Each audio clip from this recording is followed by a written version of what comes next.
Good evening, my little darklings. You are in for a treat tonight.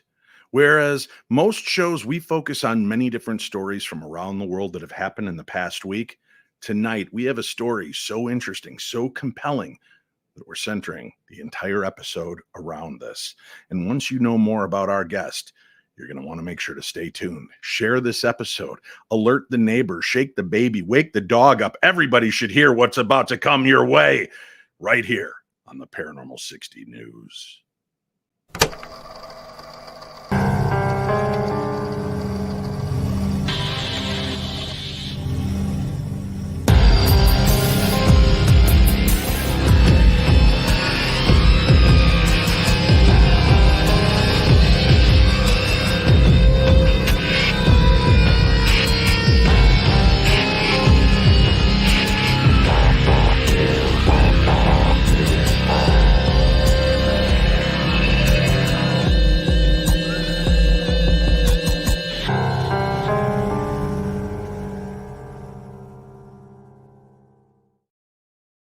Good evening, friends. Thank you so much for joining us here. And believe it or not, it's a live show. How do you know it's live? Well, because look at that right there. It says live if you're watching.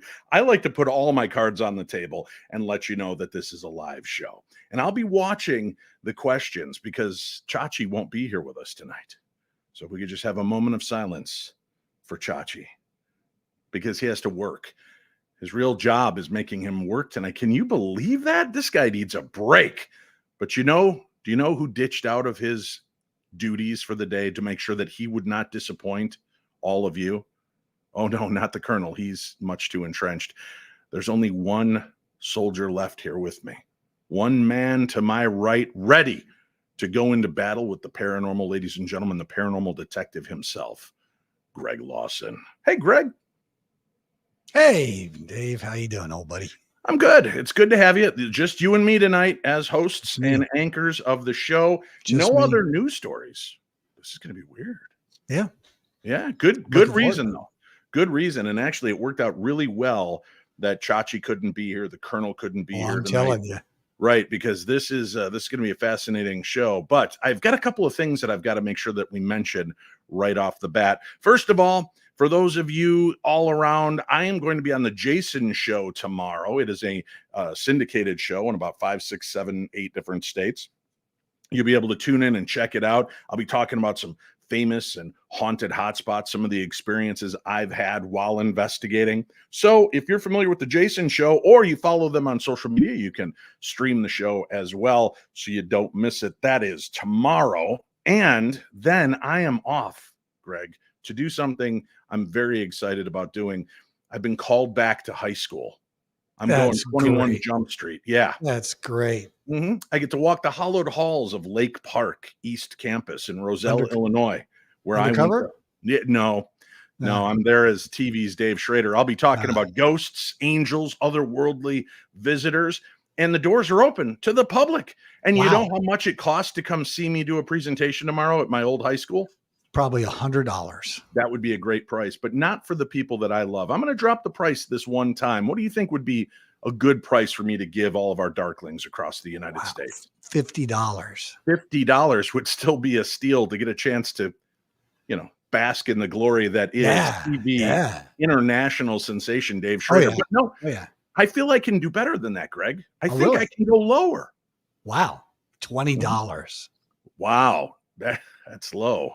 That's low. How about if I do this for the love of the game? And because it's being called back into service at my high school to walk on the stage that I watched performers entertain us on, and now I get to be one of those performers. It's free. Wow. Yeah. Wow. That's what I'm talking about. This gig pays. Yeah. Or as we knew him when he was golfing, I will be pro bono. See, like Sonny Bono, pro golfing, pro. I don't understand. No.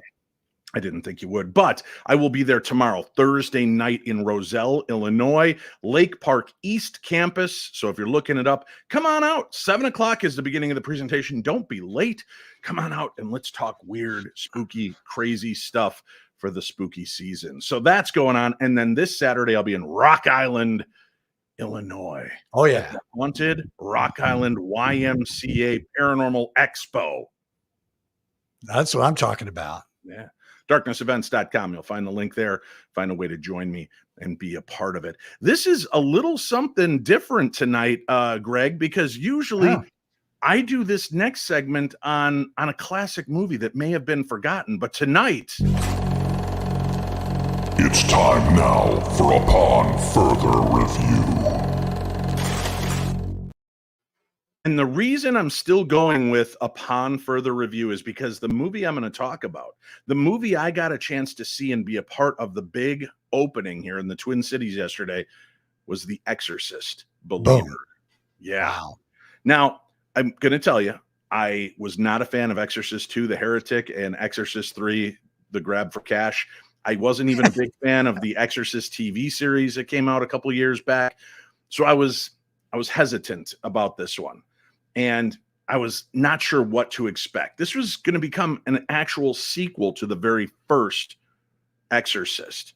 And it's done by the minds at Blumhouse Productions. Oh, wow. And yeah, the guys that helped bring back Michael Myers and bring back the Halloween franchise have stepped behind the wheel of the Exorcist franchise to bring us a new trilogy of, they've said it's 3 new movies. And this Friday opening nationwide is The Exorcist Believer.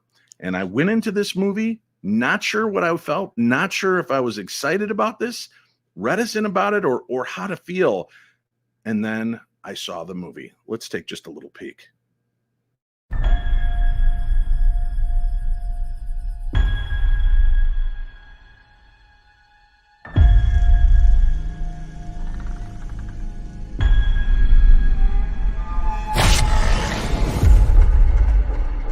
Scared. We've met before.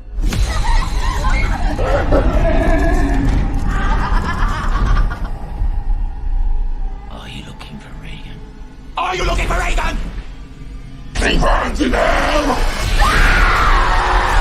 Reagan,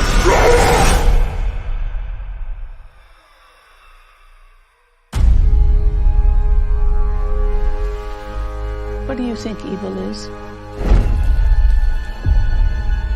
I'll tell you what I think it is. We're born in this world with hope and dreams and a desire to be happy. Dad? Something's going on with my daughter. No! No! It's happening to my daughter, too. The devil has one wish. Wherever those girls went, they brought something back with them. To make us lose faith. But I believe you can help get our daughters back. To kill it in us. And the devil never gives up. She knows who I am. Where's the other girl? He's waiting for you. What you're doing here is dangerous. People have died on both sides of possession. Come home, baby. Come back to us, okay? If you don't make it, I don't make it. Mama! What is it, baby? I can't get you. Baby, I'm right here. I don't want to go to hell. Good. Play that trick on you. There are 2 heartbeats. Is it working? They're beating in sync. Be strong. What did you do? One girl lives, one girl dies. You get to choose.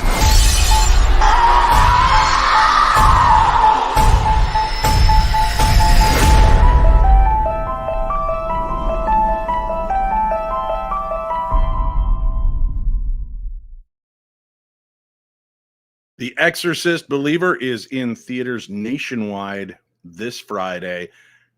All right, Greg, you just got to see the trailer. Initial reaction. Made me nervous.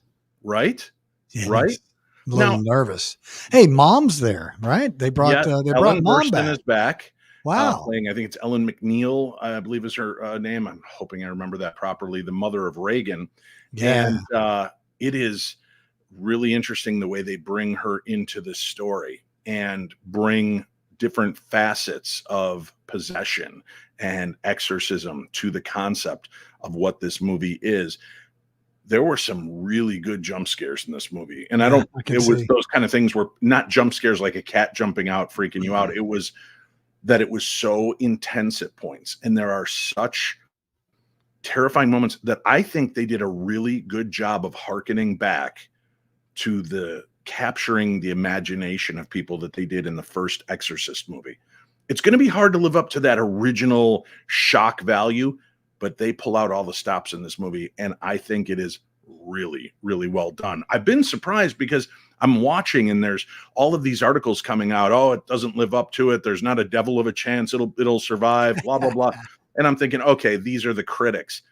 I will tell you, judging this movie on a scale of 1 to 5 phantoms, 1, it's the Babadook trash and should have been burned the minute. Hey, man, come or on. Number 5 being Killer Clowns from Outer Space, an amazing movie that demands, no, it requires a sequel. I'm just kidding about that. I would put this movie firmly at 4 to 4.5 phantoms. Nice. Yeah, it's really well done. Good storytelling, really good acting, good tension building. I think they found a good formula. I'm hoping they hold it together for the next 2 movies and they have me on the hook. I want to see what happens next. And I don't know what they're going to do to step it up from here. They leave it closed in a sense, but I feel like this is something pretty exciting, pretty cool going on. So check it out for yourself. This is going to be amazing. It's opening this Friday. And then let me know. Talk to me in the comment section below on the video here on YouTube. Let me know your thoughts of the trailer and let me know your thoughts about the movie once you've had a chance to see it, because I would love people to weigh in on this. I love good stories, Greg. You know that. Oh, yeah. Oh, yeah. Right. I remember when I was a kid, when the first Exorcist came out and how hard it hit society. I mean, there were people running out of the theater and throwing up in the theater and just doing all kinds of craziness. And yeah, it's just, we need something like that. We're so inundated with all of this,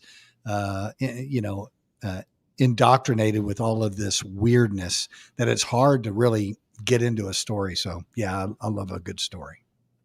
All right. Well, the reason I bring up loving a good story is a good reason to fold into why we're here tonight doing the Paranormal 60 News in a different light.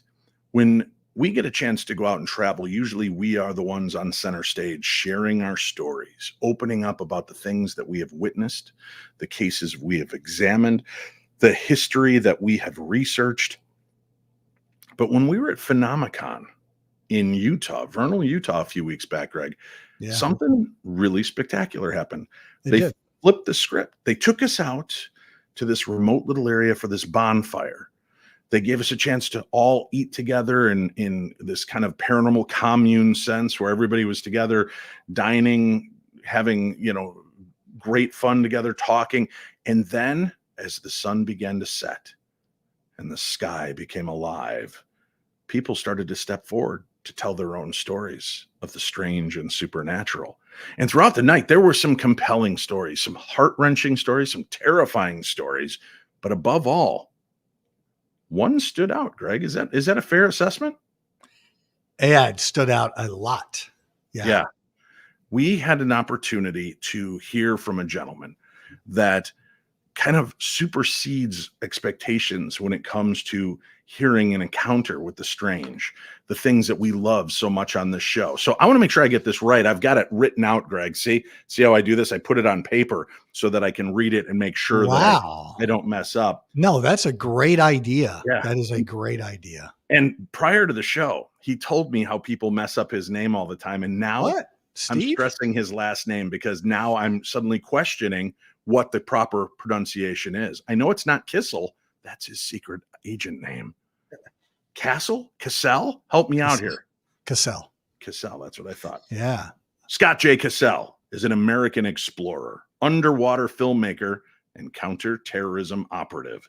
His documentary credits include over 35 programs for things like the Disney Channel, MTV, Spike TV, the Discovery Channel, Animal Planet, Space, the BBC, and History Channel, just to name a few. Scott has over 13,000 hours as a diver and is a United States Coast Guard qualified submersible pilot with over 900 dives in the SeaMagine SeaMobile submersible. But nothing prepared him for what he confronted on a dive, an experience so powerful that he kept it to himself for many years. And tonight, Scott is here with us to share this story on a very special edition. I feel like we should have the dun dun dun dun. It's like the NBC special edition of Full House tonight as we go down this really interesting and fascinating lane. Ladies and gentlemen, help us welcome to the show. The rest of the world knows him as Scott Cassell, but we know him as Steve Kissel, undercover agent. Steve, is that you? Hi. Hi, Scott. How are you? There's a camera right here. Yeah, welcome. Okay, and thank you for getting my name right. I appreciate that. Yeah, it's a pleasure to have you here. Now, Scott, I've got to tell you, it's a kind of a crapshoot when you open phone lines to let people come on and tell their stories. Not everybody is the best storyteller, but it's important to give them a place to speak and be heard. And I was standing there watching as people milled around and started raising their hands slowly to tell their story. And the way you kind of reluctantly marched up into the middle of the circle to kind of share your tale, first of all, that captivated me. And then when you launched into your life, career, and experience, I was blown away. So let's start with a brief introduction. I gave a little bit of the background on you, but I know I'm not even doing you any justice on this, Scott. Talk to us a little bit about your background with diving and how many hours you really spend underwater filming for all different varieties. Well, I actually am a little confused. I thought the reason you had me here is because you found my old English girlfriend I lived with in London on The Exorcist, and all of a sudden you realize, oh, that's a different story. I'm sorry. Yeah, okay. Yeah. Oh, okay. So I think I know why I'm here. Yes.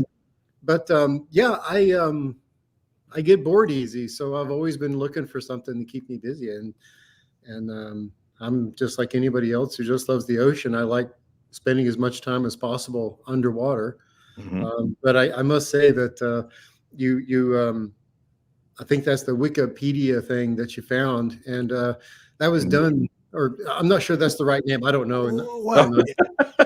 But it's probably about 14, 15 years old. So I actually have 15,000 hours underwater now, and I'm kind of proud of that. So now you're just bragging. So that kind of suggests a lot that I'm actually very antisocial. So apparently, right.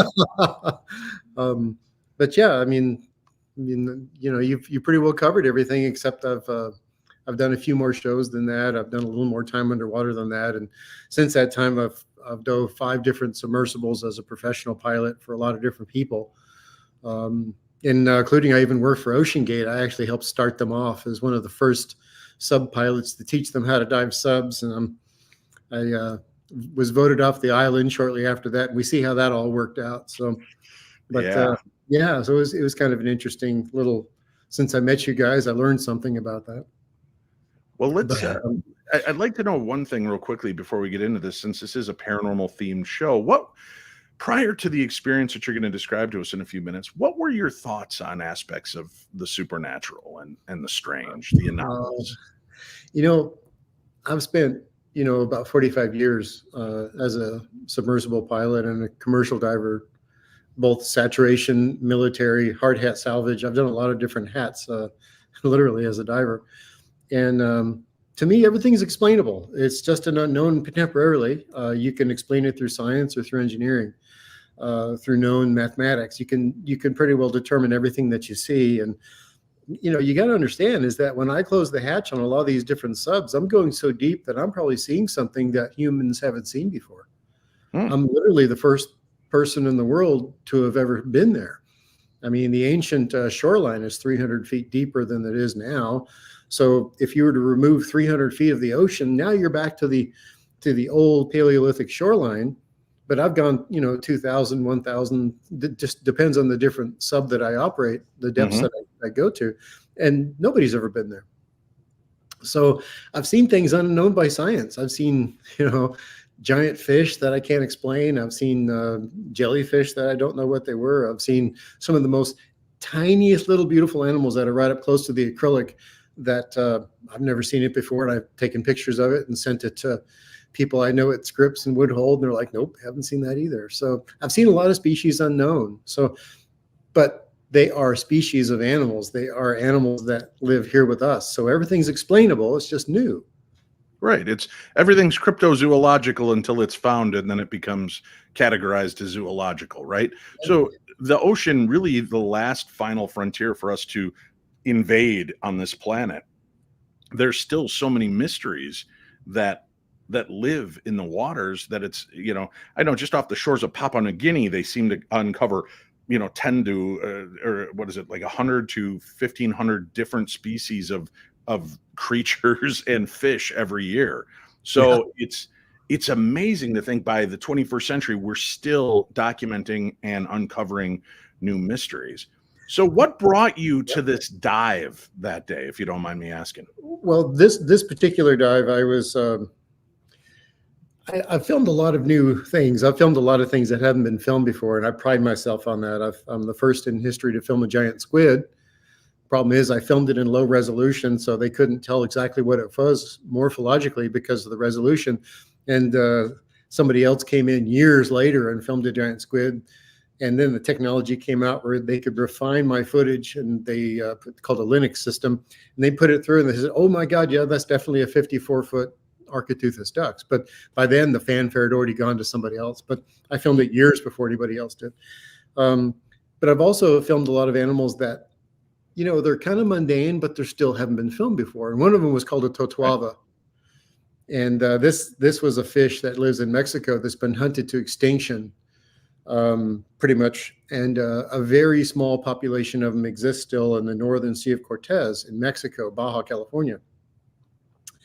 And so me and my buddy Dale, we went down there to try to get, footage of these things in situ, because there's a man in Ensenada that works at the University of Ensenada, and he actually has raised those fish in captivity, trying to reintroduce them to the wild to, shore up the species before it goes extinct. So he's done wonderful things, and he still does. But nobody's ever seen them in the wild, and they're huge. They get up to 300 pounds. They're not a small fish, and they croak.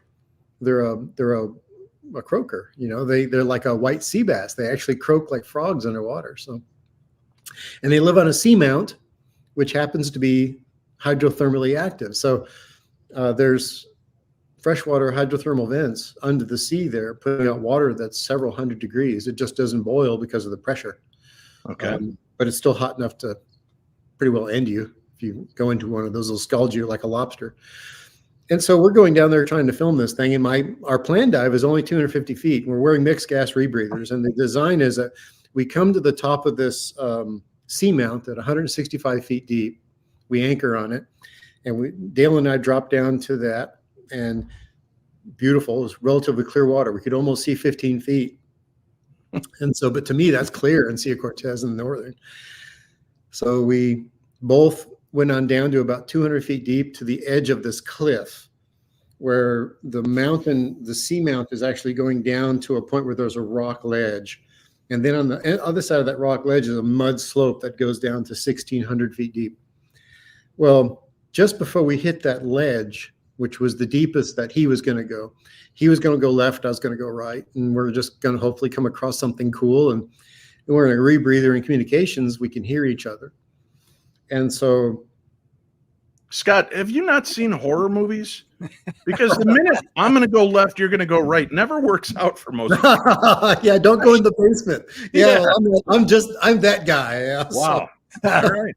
So I'm not saying I'm brave. I think another word would work for that. It rhymes with Cupid. But not very well. Stupid, Cupid. Anyway, I was with you. I got you. Anyway, we heard this amazing sound I've never heard anywhere underwater.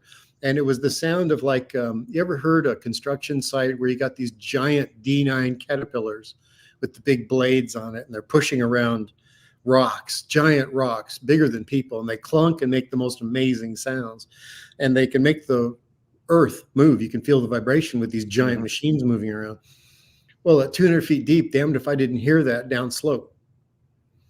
And I'm like, that, I've never heard that before. Something huge is happening just down slope. Now I'm diving on a volcano, so I'm thinking hydrothermal vent activity. And I have filmed hydrothermal vents before, and they're very dangerous, but I've also filmed lava flows underwater, and that will kill you because with the gas explosion eruptions, the steam explosions can cause enough pressure to pop your lungs and ears and kill you instantly. Well, actually, you drown in your own blood, but you die. Yeah, you know. So, He says it's so cheery. Well, you know, you drown in your own blood. It's potentially hazardous. So I'm Wow. thinking, okay, I want to do that, but I don't want him to. And Dale, he's only trained at 200 feet, so I know he won't go any deeper. So I'd go ahead and I start thinking, maybe I'll go a little deeper, but I'm not sure. Just as I'm trying to go through that thinking, I see something out of the right side of my eye because I'm going this direction, you know, swimming on this ledge of rocks. And I'm looking equal to my eyesight out of my left eye. I'm seeing this weird light. Well, I've seen bioluminescence quite a lot in my life. I know what it is instantly, and I know that usually it's a big animal coming towards you, or it could be a whole bunch of animals like sardine, you know, a school. Whatever it is, you should look, because sometimes behind sardine is a big predator that's driving them. So if you have sardine or mackerel coming right at you, look. Hell, I did. It wasn't sardines at all. It was something I've never seen before. Now that says a lot, because again, this isn't like it was your first dive and you were not familiar with what underwater looks like. You had been around volcanic explosions and venting ports and the Kraken and every other kind of creepy ass thing from right. So you've seen things at this point. Yeah, I have. And this wasn't natural. This wasn't a creature. This was a flat face, 1 meter by 1 meter cube. Okay. That had a weird back illumination that I don't know how to describe. So I turn on, I have very expensive lights, or 5,000 Kelvin brightness. So they're very bright. And I have at the time it was the state of the art. It was called high definition. So it was a 1080p camera, you know, so, you know, it was tremendous. And I have a wing that I have on the top of it made out of aluminum. And the reason is it's 3.5 feet across, is in case a white shark gets a little bit testy, I can put that in its mouth and it won't go any further. So the camera films inside the mouth, shark chomps on it. Usually that's enough. They realize you're not edible and they leave, because I've dealt with white sharks a lot. I love them. To me, it's like a Labrador retriever. I just love white sharks, but I'm not afraid of them all. I'm much more afraid on land than I am. I'm more afraid driving in a car than I am of a white shark, 16 foot. Sure thing, Cupid. Yeah. I don't know. There's a subtle difference. I'm going to be honest with you. I put my hand inside the mouth of a black lab before and haven't worried about not coming back with it. Now, explain to people, you're free swimming at this point. You're not in a submersible, right? No, I'm scuba diving. And you're carrying this big gear with lights and shark repellent fins, right? Yeah. Okay. I'm pushing a weightless camera, but it weighs 80 pounds in air, and I have a 68-pound mixed gas rebreather on my back with heliox on it, and set to a partial pressure of 0.75 from the deep diving. And so I look at this thing and I'm stunned, and I'm thinking that it has to be man-made and it's dangerous. I'm thinking that it's one of the things that I learned to deal with as a combat diver, and that is it's anti-diver device. So this is going to hurt, because it's going to electric arc me to death here in a second, or sonar blast me. And so I don't know what to think, but I'm on edge now. I'm fight or flight. And now wait, explain this again. You kind of gloss over it because you're used to these terms, but an anti-diver device. Yeah, the militaries around the world, primarily designed in Israel and the United States, we've developed systems that you do not want to be a diver and try to go underneath a Navy, like a nuclear aircraft carrier or a new Aegis destroyer or anything. Stay the hell away from those, because there's systems that I'm not allowed to disclose to you that are underwater patrolling those things. They will kill you. So do not go underwater and try to touch a destroyer and say, hey, that's cool on Twitter and try to get away, because you won't get away. But the depth that I'm at right now, when I first see this cube, is a little over 200 feet deep. And I'm thinking, anti-diver devices don't go this deep. They only go to about 60 feet deep from what I know. Maybe they can go deeper. Maybe this is something new. So a lot of things just aren't adding up. And I'm starting to feel like I'm in danger now, which is it's kind of rare for me. I'm not saying it's a good thing. It's just I don't get scared very often. And I have this cold chill. But I put on my big boy pants and I lunge at this thing with the camera going. And my lights are reflected back in a way I've never seen before. And of course, that scares the hell out of me because my lights are kind of absorbed into it, yet reflected straight up and down, and they don't reflect off of this thing. The whole thing turns like a mirror. And so for a millisecond, I think I can see myself lunging at it. And so it wasn't at all normal. And so now I'm thinking, okay, rethink. And as I lunge toward it, it moves away from me at exactly the same speed as I lunge towards it. And with a max gas rebreather pushing, the camera through the water, if I huff and puff, I might be able to do 1 knot, maybe 1.2. But still, that's faster than most scuba divers because I'm used to doing it. That's what I do. And this thing had no problem keeping that exact distance away from me. So now I'm starting to chase this thing down slope, and I'm chasing it at a pretty good clip. Now, is it making a noise? Is it disturbing the water? Are you seeing like it's completely silent? There's no cavitation. There's no sound. Still, I can hear the rumbling, grinding sounds down deeper than us. And so I start chasing this thing down, and it never allows me to get any closer to it. And so then I realize, okay, I've had to clear my ears 6 times. I know I'm at 400 feet. That's my max. And so I come to rest on the bottom, still looking at this thing. And it hasn't let me get any closer to it. So as I come to rest on the bottom, I come right on top of a hydrothermal vent, and my knee is just instantaneously scalded. And so I'm, like a real smart person, I'm trying to put the flames out, slapping my wetsuit with my wetsuit covered hand. Of course, I'm not on fire, but it feels like you are. Right. And so I'm slapping that, and I look up, and it's still there. But I decide, okay, my camera was facing down as I was slapping my leg. And I look up, and for the first time, I could see the exact shape of this thing hovering about 5 to 6 feet off the bottom. And it's a 3 foot by 3 foot by 3 foot cube, approximately. And my lights weren't on it, so I could finally see it for what it is. And there was a backwards glow coming from inside somewhere on the face of this thing. It kind of looked like the old Apples. Remember when you turn them on, you couldn't see any lights, but you could see the face of it. You could see the cover, but you could see lights going on in the background, but you couldn't tell where they were. That's kind of what it looked like. But it was gold. It was a gold color, and I've never seen that except in very strange, like a TV or a computer can make that color, but a normal light source usually doesn't make that color. So I got scared at that point. That's it. I'm 400 feet underwater. I'm 250 miles away from towns. There's nothing here. I'm in the middle of the freaking ocean, 60 miles offshore. So I decide, okay, so I start backing up, facing it, and I lose my way. I'm realizing I'm going not straight back. I'm going on a wrong azimuth. So I can't see it now. So I turn around, I take a compass shoot, and I start going upslope, constantly looking over my shoulder. And I never saw it again. But I chased that thing from 200 feet down to 400 feet on a slope, probably close to a 1/10 of a mile. For how long a period of time would you say? I'd say approximately 1 minute and 14 seconds, because I checked my depth gauge right before I lunged at it, and I had a timer on it. So,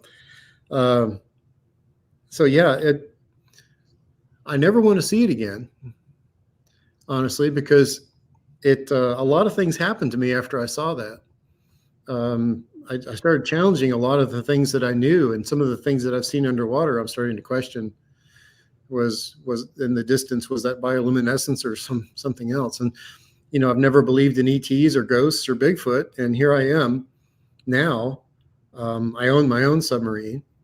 And I'm trying to put together a opportunity to take the submarine down in another location where the people have seen something similar off the north coast of Catalina Island, California. I'm one of those guys. I'm going to start hunting Bigfoot. I'm going to take my submarine and put it at 200 to 300 feet deep in the middle of the night, dangling underneath the boat, and live under there for 10 hours a night trying to find one of these things and film it. Because I had my camera on that thing, high def camera with state-of-the-art lights, and I couldn't get it on film. All I got was the weird reflection back. So I never got the damn thing on film. If I turned my lights off, I would have got it. But I wasn't thinking. And so now I want to turn my lights off and get the shot. But I will say this, on my video, you can hear it. You can hear the rumbling, the sounds in the back, and they're just eerie as hell. To this day, I've woken up several times at night hearing those sounds. It's unnatural sound to hear underwater. Very strange. We're going to take a quick break. We'll come back with our guest. We'll take some of your questions. We'll dig a little deeper into what this aftermath means to Scott, how it affected him and impacted him in his thoughts, his career, and more. We'll do that when we return. You're listening to the very best in paranormal talk radio. I'm Dave Schrader, your host, along with me, Greg Lawson, and this is the Paranormal 60 News. In the shadowed realm where moonlight weaves, where ghosts and ghouls find reprieve, a magazine emerges from the depths unknown. Haunted 39 has ominously grown. Its pages whisper tales of spectral fright, of haunted houses in the dead of night. With every turn, a shiver crawls down your spine as you delve into the macabre, line by line.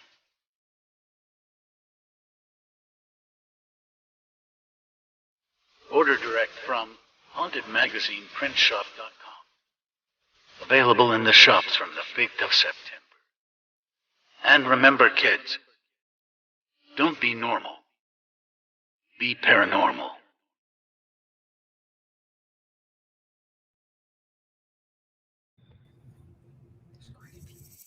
Innovation, creation, vitality, and joy are the pulse of mysoultopia.com, with many custom creations for the mind, body, and spirit, along with classes, intuitive sessions, coaching, and healing energies.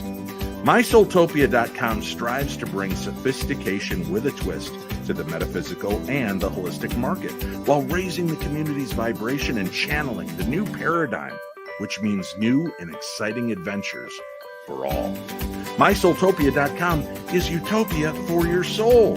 Visit mysoultopia.com, your one-stop shop for all your metaphysical needs, offering hand-selected crystals and crystal jewelry with prices to fit every budget.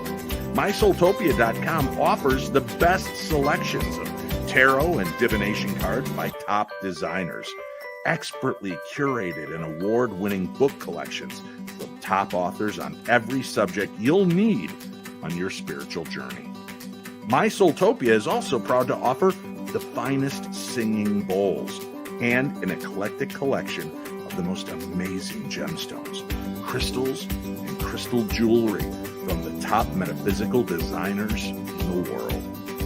mysoultopia.com is always your one-stop shop for award-winning mixes of Florida water, sage spray, and other spiritual protection.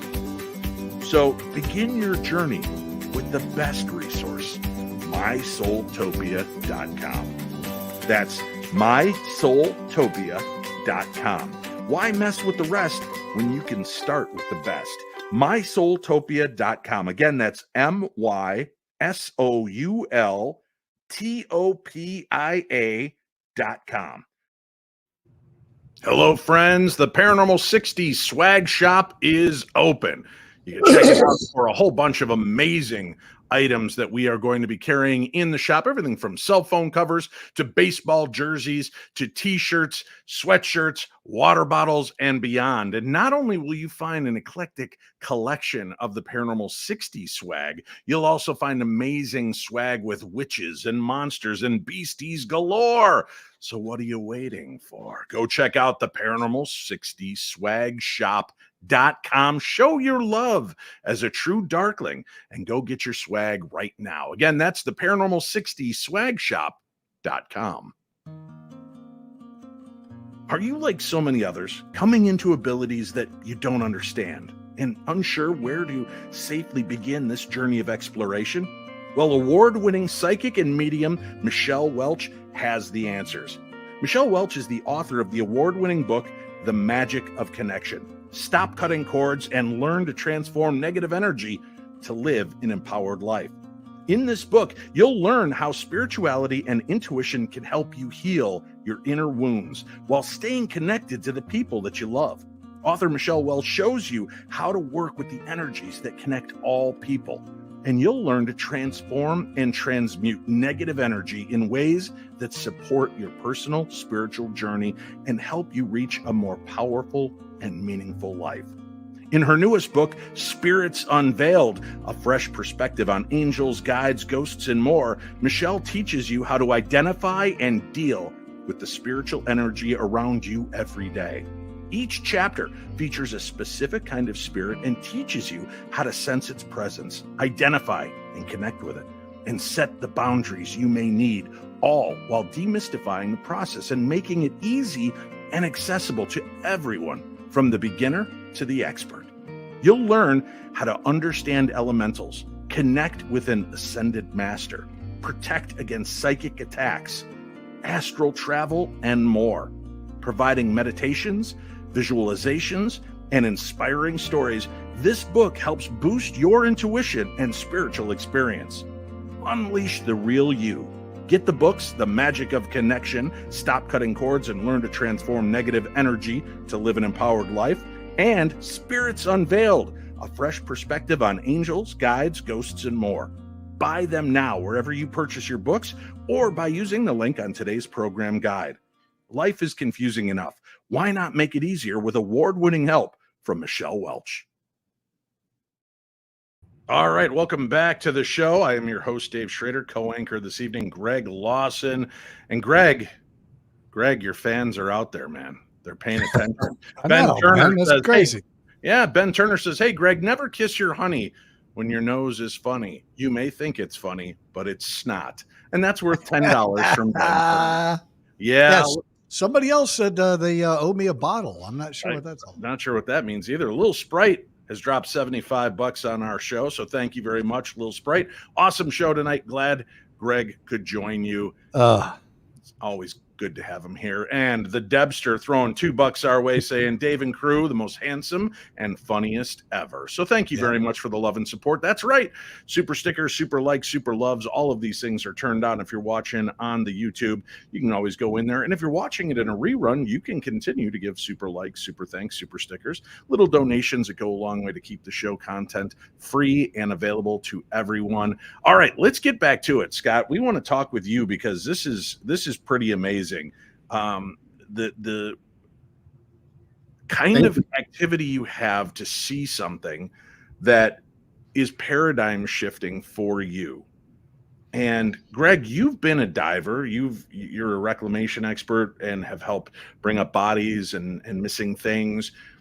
To hear Scott's story, tell me about the impact it had on you, first when we heard it at Phenomicon and then in revisiting it tonight. Well, I'd seen him over at the hotel and I was looking at him and I'm like, that dude he's got something going on over there. I don't know what he's got going on. He's some kind of sort of operator or something. I just, he carries himself in a certain way.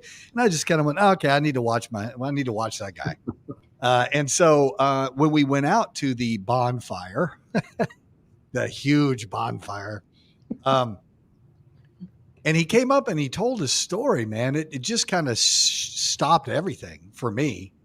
And I was like, I got to talk to that guy tomorrow. I got to find him tomorrow. And I was hoping that you were sticking around the show or going to be around the show. But I have so many questions about that because I know different things. The deepest I've ever been is 150. And nitrox, and the only reason we went to 150 is because the tables say we can, and so we went and did that, right? But something. Were you wearing speed fins when you were okay? All right, that makes sense. They're very, very long for free diving. I use those when I'm filming fish. They're very good at sculling so that you can stay in position, but then if you really need to go, they're much faster than any vented fin I've ever worn. Right. And people that aren't divers listening to this story, I don't think you quite get the pretty crazy situation that you were in. But what's amazing is you're comfortable in that, and that's the environment you operate in.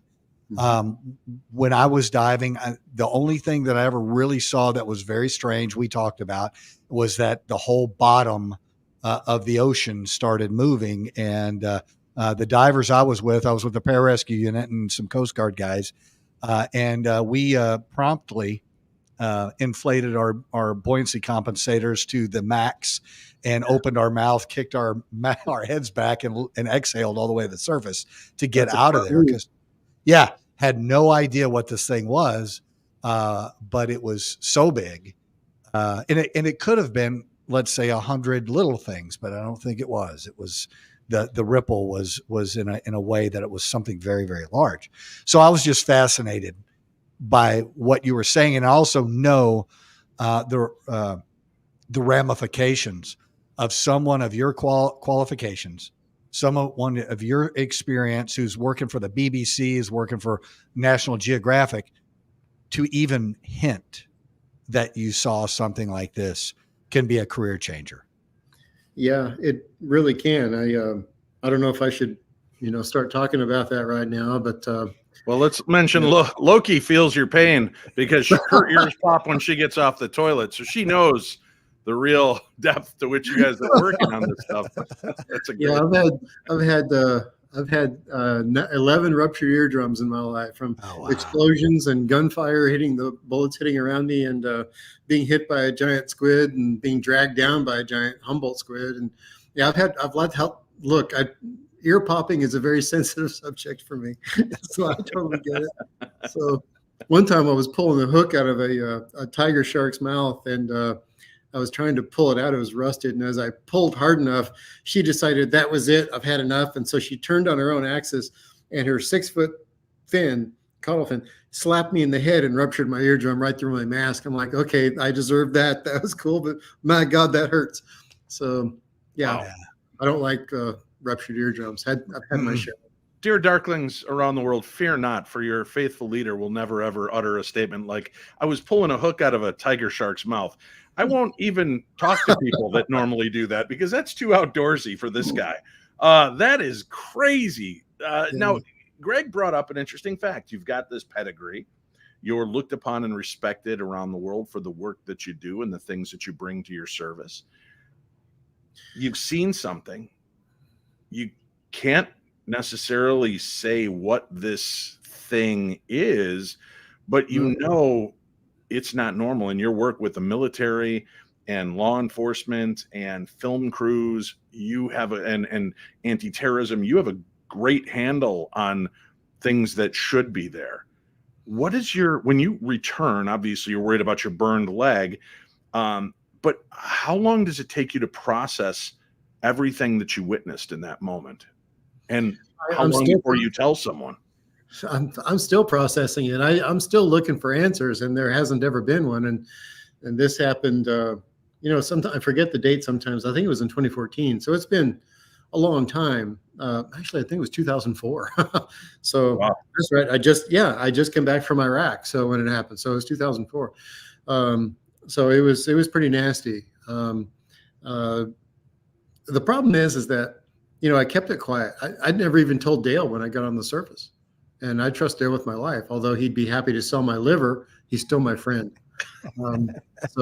But he,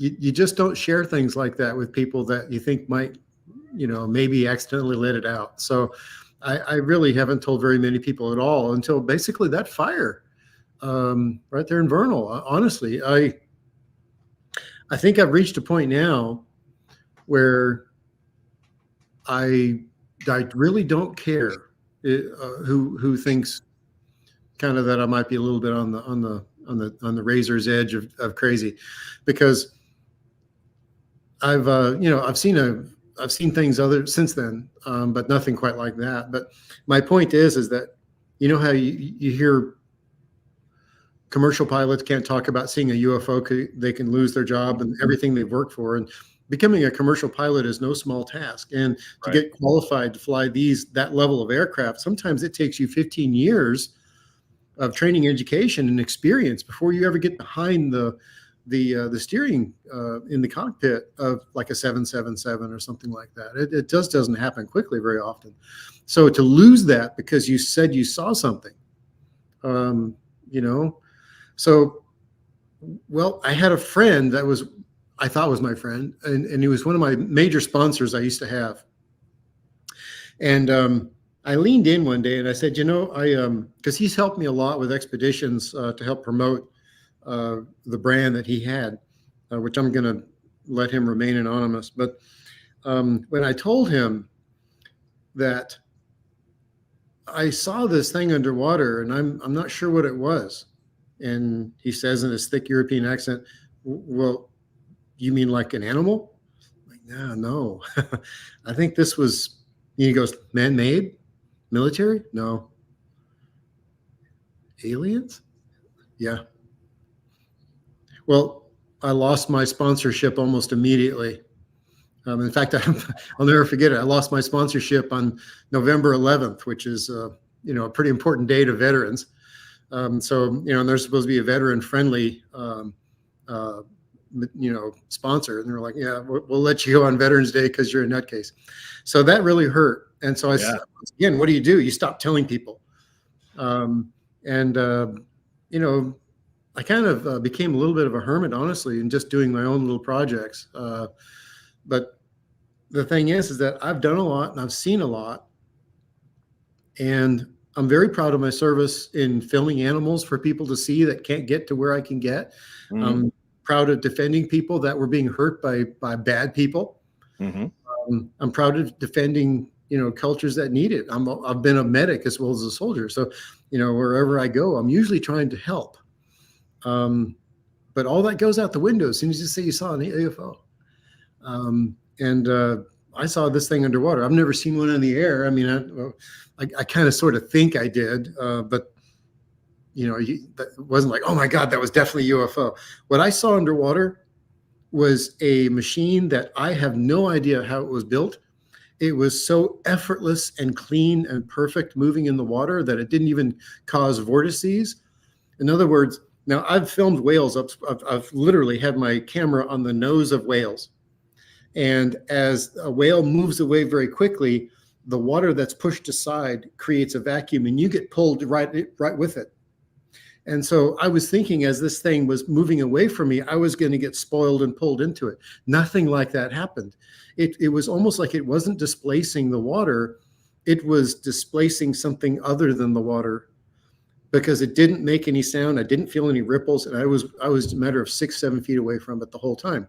Much like the UFOs that people see moving at breakneck speeds with no propulsion system, it's not leaving a contrail. It's not leaving an energy signature behind it. It is just simply navigating, like it's parting atmosphere and moving in the spaces in between. Exactly. And it's moving in such a way where it's not displacing the molecules. It's moving in another way. And I don't know. I don't have a clue how that could happen.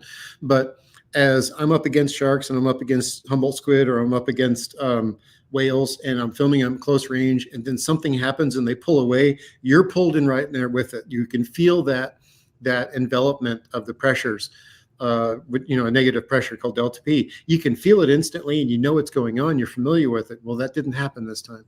And that simple fact has bugged me the whole time. Because how do you explain that to somebody who's, like who do I deal with in my submarine when I take people diving in my submarine?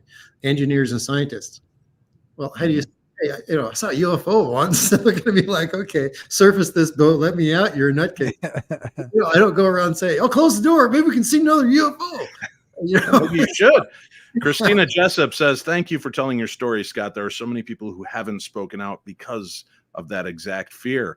It's interesting. I know many different military people, Scott, that have encountered craft underwater, and they will tell me the stories. Oh yeah. Tell me the stories off the record. I've had a few that have talked to me throughout the years in writing their story out and allowing me to read it without revealing who they are.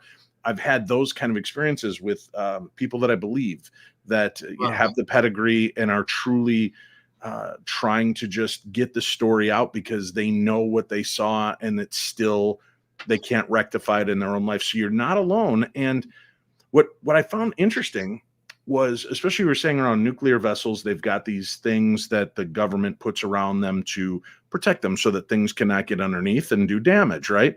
I recommend divers never try to approach these vessels. Right. Now, here's something interesting. I know people that were stationed on a few of these nuclear vessels and saw things come underneath the ship and then come up out of the water and launch into the sky. Oh my no goodness. Effect. I didn't know that there are, jellyfish dangles underneath these ships that are going to cause havoc. And it's interesting that these things, not only are they there, they're navigating in dangerous waters for our enemies, and they're able to just swiftly move about and then leave the water and accelerate at a rate that can take them into the sky. So Scott, you're not alone. You're not fully crazy. I got to be careful how I put that out there. Well, but thank you very much. Thank you. Yeah, that is unbelievable.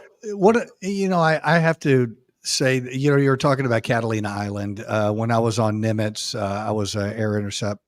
I did air detection and tracking and on the aircraft carrier. And we would do flight operations and do flight quals in what's called the box right over there. And that's where the aircraft carriers go and all the air wings come and practice landing on the aircraft carrier. And the tracks that we would get out of Alaska and down the coast at really high speeds, and you would normally consider it to be some sort of anomalous, naturally occurring something.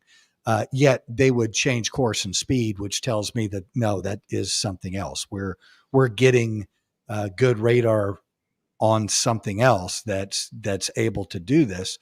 And it's interesting because they appear and disappear right around Catalina Island.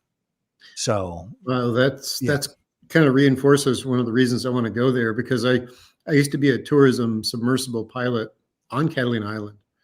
And, I heard stories about people seeing things up on the north end of the island, entering and exiting the water about 2 miles off the tip of northern Catalina Island.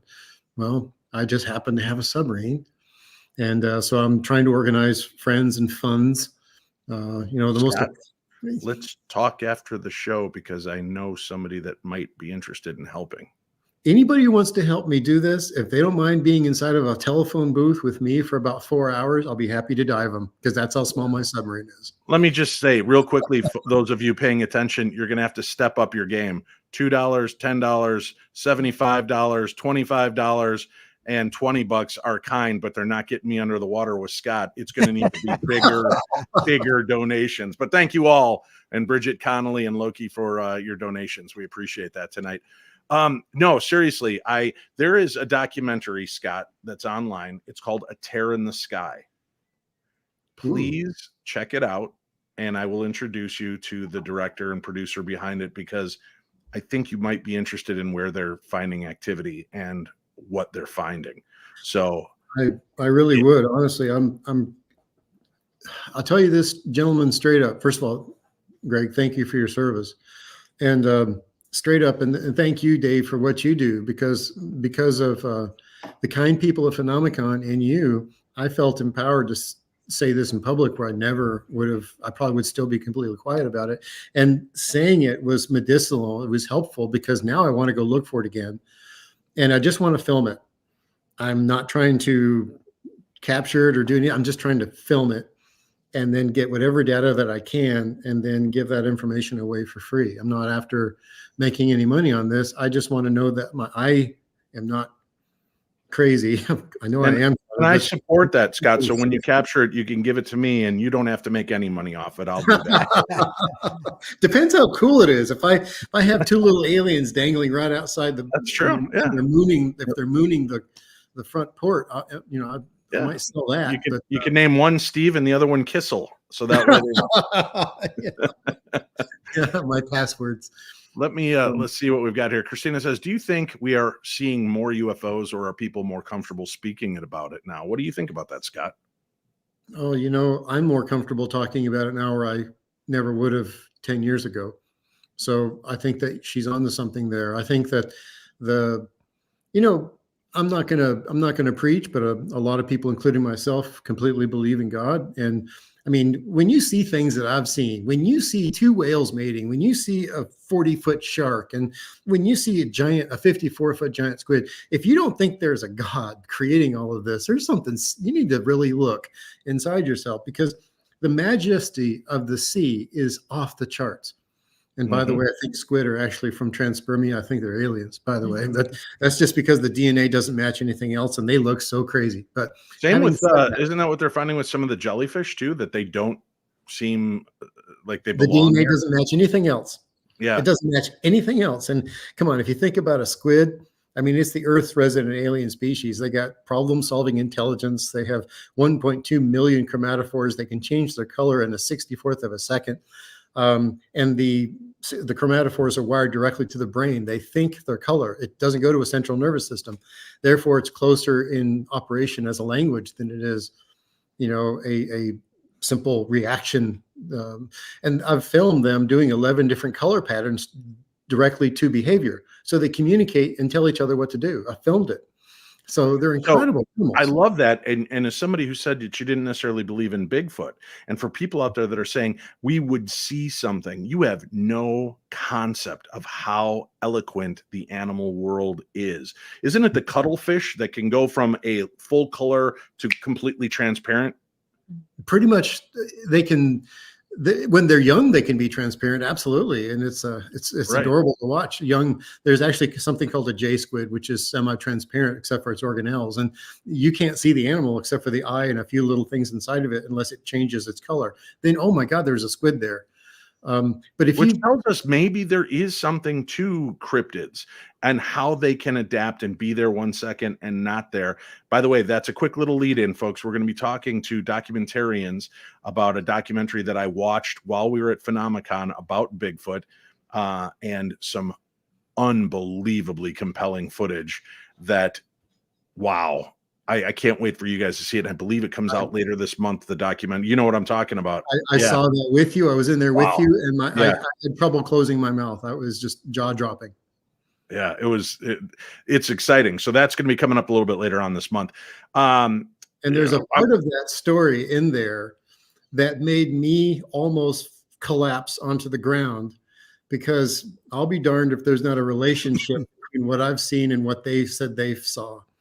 And I'll let you guys watch the movie, and you can tell me about what that is. It's extraordinary, but hell if I know what I saw. But maybe I saw Bigfoot at 400 feet deep underwater in the Sea of Cortez. Who knows? Mark G says, think about it. If aliens did fall to Earth, where would they most likely land but water? And I know the part you're talking about, Scott, from the documentary. And yeah, hearing your story, two separate, it was really powerful, because it does make you think. But like you, I don't want to give too much away, but something you've seen, something they talk about in this, becomes more compelling than, is that a dimensional arc or portal, and it's moving effortlessly because it doesn't truly exist in a physical form, and it can open up to what is inside. Like, people are joking, saying the Borg cubes, or, the Doctor Who's TARDIS, that it's bigger on the inside. There very well could be something very real to this. And we can't just shut it out because it sounds too sci-fi. Everything sounded sci-fi. Remember the concept of Star Trek and flipping open a communicator? And now most of the original cell phone creators will tell you they built the flip phone with the concept of having the Star Trek communicator. All of the things that were once sci-fi are reality at this point. When Dr. Bones' bed that you lay on, he can tell you everything that's going on. I think we call that an MRI. Rather extraordinary. You're right. But when I was underwater with that thing, and I finally, right after I got burned, and I realized looking at it without the lights, I've never been so afraid. And that's a word I don't say very often. And it wigged me out to the point where it was primeval. And I was way outclassed. This thing was you could just feel the immense power. It wasn't like it was a ghost wisping out. And that's where I decided, okay, I'm going to take a few breaths and I'm going to center right there. And it's a process we call vented C. It's where you're looking for oxygen toxicity. Is my mix making me see this? I quickly went through that. It takes about 3 seconds, and absolutely not. I was completely clear. And the fact that I remembered to do the mental health check, the physical check, at 400 feet deep on my knees next to a thermal vent that just burned me while looking at this cube is a pretty good indicator that I was clear-minded. Still in your faculties. Was there any long-term physical effect to seeing and experiencing this? And if there is, are you willing to talk about it? Yeah, I am. Now that I'm not trying to, pass any physicals to work for the BBC dive units and stuff like this. But I have my lungs fill up with fluid every night at a certain time, and I have a cough, and I have skin sores all over my body. And it happened the same night that I saw that thing, and I've had it every night, every day since. So heals that won't burn for a year. Sores that won't heal for up to a year. And I've been to doctors with the VA and doctors with military and doctors with Kaiser, and nobody can figure out what it is. They say that because I was wounded in Iraq as a civilian when I went back as a dumbass, because if I'd gotten wounded in the military, I would have gotten a Purple Heart and full pension the rest of my life. But no, I had to go as a contractor. So I took a piece of metal in my back that went through some other people before it went into me. Wow. And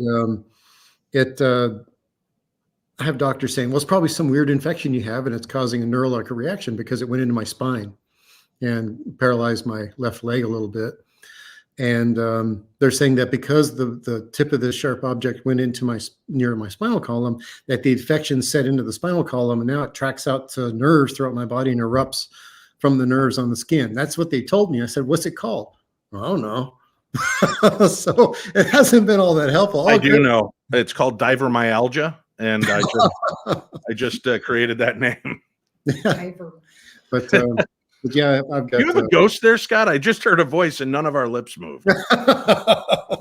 No, it's probably one of those cube things. As you say this with the gold UFO looking. Yeah, UFO above your head. Yeah. Well, it makes me looks like I have ideas. Bulbs going off, like, hey, guys, I got ideas.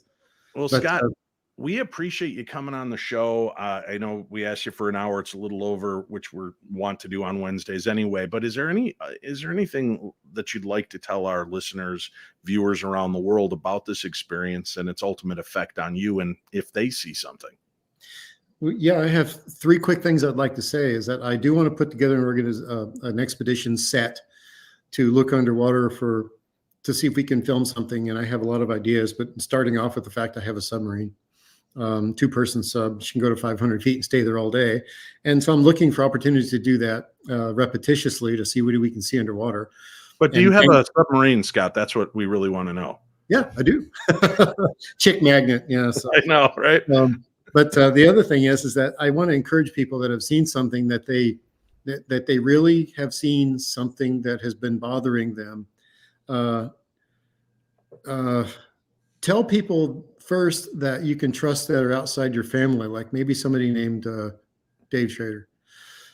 Tell them first, and then allow other people outside of your circle to give you an evaluation first. People that are in this industry. And the third thing I want to say is a sincere thank you to the people that are into the paranormal. And I say this because this was the first time that my beautiful partner and I went to Phenomicon, and we met the most beautiful hearted people. And I'm used to going to scientist conventions, diving conventions, and all this stuff, giving talks at film conventions and stuff when I come back with good footage. And there's a lot of dicks in the world, but I didn't see one jerk. I mean, but I was really impressed with the people at Phenomicon. And if you've seen something, I urge you to go to Phenomicon and talk to people there that can share your similar interests, because you may not want to tell people that are around you. I lost a $50,000 a year income when I mentioned it one time, and I've lost others since then. So you got to be careful who you tell. But the point is that, like me, if you believe in God, then why would God only create life on one planet? Of course, the world is ready for aliens. Amen. Anybody would say, if there's life on this, if this place was incredibly crafted, why can't more be crafted? You think the guy's like, oh, we have an autistic God that's just going to work on this one little thing and excel at that, and then we'll grow, because, people with all these different things can do great things. Let's start them off small. No, this is bigger than all of us. So of course there's something else out there. I've seen it. And it took one of these things give me damn near a bloody nose and a lifetime of sores on my skin to believe it. But I'll tell you for a fact they're there. Well, Scott, we hope you begin a healing on that. And honestly, when we're together at one of these conferences, I'm going to put you in touch with a few healers that work with people I think might help you relieve some of the issues you're going through. I know that sounds strange, but we'll put you in contact with a few people. I'm going to ask you, Scott, when we sign off, stay in the green room with Greg and I, Yes. because this is the part where we take off shirts and bump chests at the end of the show. No, but I want to talk to you a little bit more off air, and we will have you back in the future. Scott, thank you so much for your bravery and coming forward and sharing this intense story with us. Well, thank you both for your service to mankind, helping people through a difficult situation like you did me. You both are in my heart, and I appreciate you both very much. Thank you. And Greg, thank you for getting back on me to make sure we got Scott on the show. I knew we wanted to do this, and this worked out so perfectly. I couldn't have asked for a better timing on this. So thank you. And to Chachi and the Colonel, we love you, boys. Stay safe out there. We will be back next week with brand new episodes of the best in Paranormal Talk Radio. I'm Dave Schrader. That's Greg Lawson. And we are the Paranormal 60 News.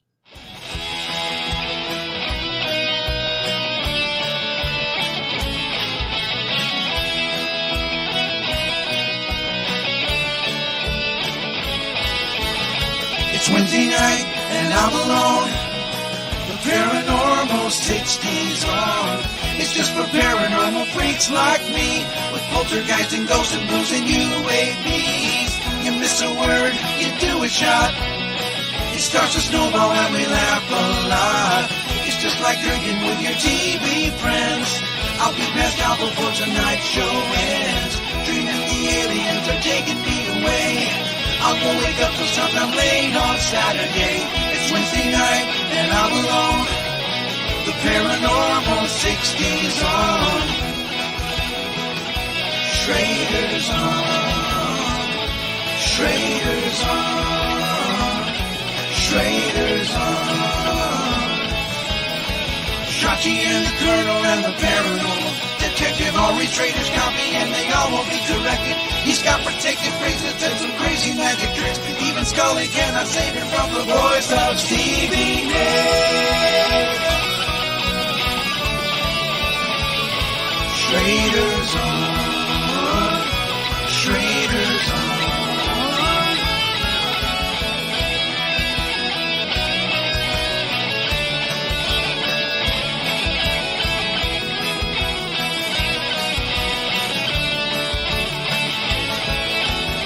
It's Wednesday night, don't be alone.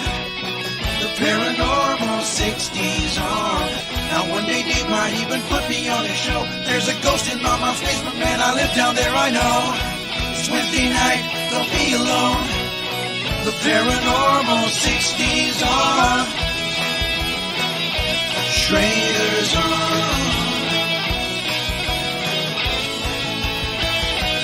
Words is hard.